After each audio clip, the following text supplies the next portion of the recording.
This day shall light shine upon us, for the Lord is born to us. This is the great announcement which moves Christians today.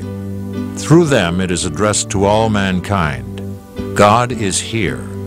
This truth should fill our lives, and every Christmas should be for us a new and special meeting with God, when we allow His light and grace to enter deep into our soul.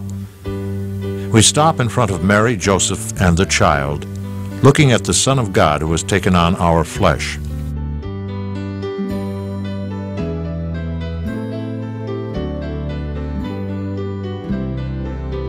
Christ was humble of heart.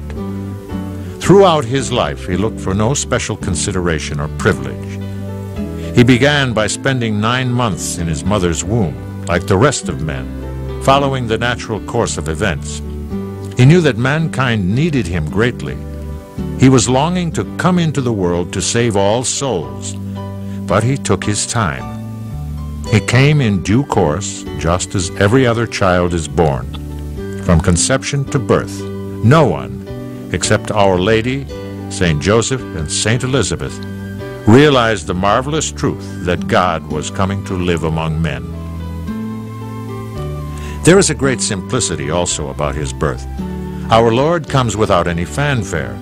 No one knows about Him. On earth, only Mary and Joseph share in the divine adventure. And then the shepherds who received the message from the angels. And later on, the wise men from the east. They were the only witnesses of this transcendental event which unites heaven and earth, God and man. The greatness of this child who is God. His Father is the God who has made heaven and earth, and there He is in a manger. Because there was no room at the inn, there was nowhere else for the Lord of all creation.